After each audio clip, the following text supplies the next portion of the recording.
115. That's the reality of silver right now. It is moving with a velocity that should, quite frankly, terrify anyone holding cash. Yesterday I called a massive breakout, and today it's gone completely vertical. Think about this. Just 1 year ago, silver was sitting at $30. That is a 270% explosion in 12 months. Bitcoin didn't touch that. Tesla didn't come close. Nvidia and the S&P 500, they weren't even in the same race. Silver didn't just win, it dominated. And what I'm about to reveal is why this is likely just the fuse for a much larger explosion. While you were brewing your coffee at 9 a.m. this morning, the Federal Reserve quietly pumped another $8.3 billion into the veins of the financial system. No labor, no loans, no savings, just a few clicks on a keyboard and billions appeared out of nothing. It looks like magic, but it's actually a deliberate policy that is devaluing every single hour of your life. Here's the secret. CNBC 1T Touch and Bloomberg 1T Explained. Every one of those phantom dollars is pure rocket fuel for silver. Not a portion of it, but all of it. And they've already committed to manufacturing 540 billion more of these dollars this year. That's not a guess. It's their own data, sitting on the New York Fed's website for anyone brave enough to look. In the next few minutes, I'm going to dismantle exactly what is happening behind the curtain. I'll show you why the smartest money on earth is quietly exit ramping into precious metals, and why these next 90 days are the most critical financial window you will ever see. I've found a price target from a top Wall Street analyst that actually forced me to stop and recheck my math, and once you see the logic, you'll see why I had to hit record today. But first, we need to look at what happened this morning and its massive impact on your wealth. Welcome to the hidden economy, where we track the moves the mainstream media is paid to ignore. Join the inner circle by subscribing and drop the phrase silver to the moon in the comments. Let's look at the numbers. January 26th, 2026. 9 a.m. Eastern Time. The Federal Reserve Bank of New York executed what they dryly call a Treasury bill purchase operation. $8.304 billion. It started at 9 a.m. and was finished by 9:20 a.m. Think about that. In just 20 minutes, $8 billion were conjured from absolute nothingness and injected into the financial system. Now, the average person hears that and thinks, okay, more boring central bank math, let me find a cat video. But that exact reaction is why most people stay trapped in a cycle of diminishing wealth. If you understood the direct link between that injection and the price of silver in your hand, you wouldn't be scrolling. You'd be leaning in.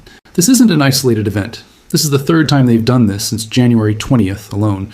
It's part of a massive strategy the Fed announced back in December, but they buried it under so much technical jargon that they hoped you'd lose interest. They call it reserve management purchases. It sounds like the kind of accounting paperwork that would put you to sleep faster than a midnight lecture on macroeconomics. That boredom is intentional, because when you strip away the fancy titles, here's the raw truth. The Federal Reserve is now creating $45 billion in fresh, new money every single month throughout the entirety of 2026. Bank of America confirmed this exact figure in an analyst report just last week. $45 billion every month. Let's do the math that the news won't. 45 billion times 12 months is $540 billion. That is over $500 billion of fresh, unbacked currency flooding into the world this year alone. But here's the part that should make your skin crawl. This isn't a headline on CNBC. It's not trending on X. It's not being debated on any mainstream talk show. Most financial advisors, the people you pay to protect your future, have never even heard of reserve management purchases. They're flying blind while the storm is already here. But you know who hasn't missed a single beat? The people who actually control the world's wealth. So who exactly is paying attention to these shadow injections? It's not your local bank teller. It's Ray Dalio, the architect of Bridgewater Associates, the largest hedge fund on the planet. He's been moving $150 billion of capital into gold and hard assets for years, shouting from the rooftops to anyone who would listen. Then you have Stanley Druckenmiller, the man who helped George Soros break the Bank of England. He's arguably the greatest trader to ever live, and he's publicly warning about the systematic debasement of our currency while loading up on real, physical wealth. But the one that should truly rattle you is Jamie Dimon, the CEO of JP Morgan Chase. This is the ultimate insider, the man who has sat at the throne of the dollar-denominated world for 50 years. In a recent interview, he said something so out of character it should have been front-page news. He admitted that for the first time in his entire half-century career, investing in gold is becoming rational. Think about that. The most powerful banker in America, the gatekeeper of the dollar, is essentially admitting that the system he runs is losing its logic. When billionaires who built their empires on the back of the dollar suddenly start frantically buying hard money, what exactly do they know that you don't? They aren't guessing. They aren't hoping.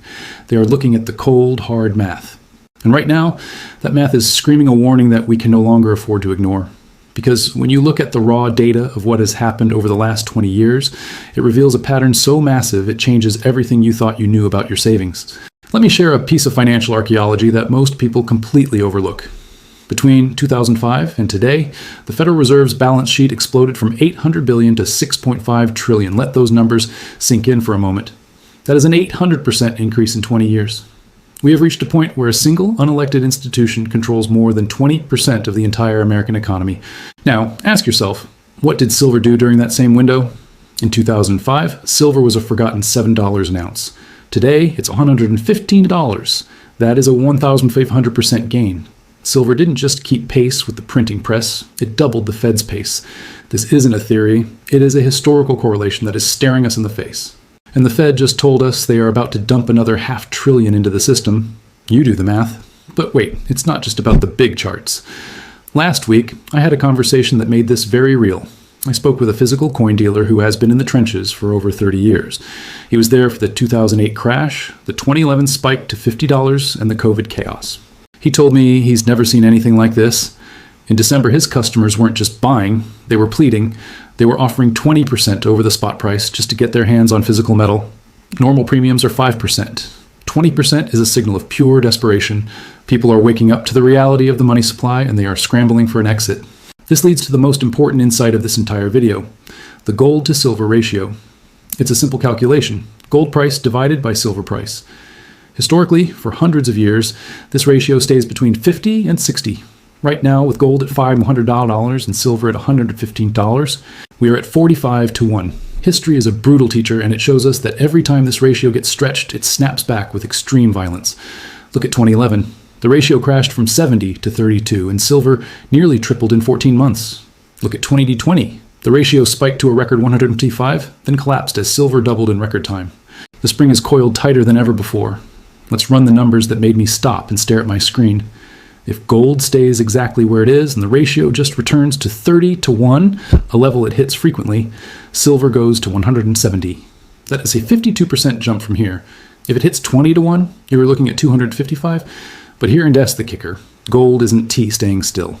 JP Morgan and Yardeni Research are calling for gold to hit $500 to $6,000 by the end of the year. If gold hits $6,000 and the ratio does what it always does, we are talking about $200 to $300 silver. That is a 168% gain from today.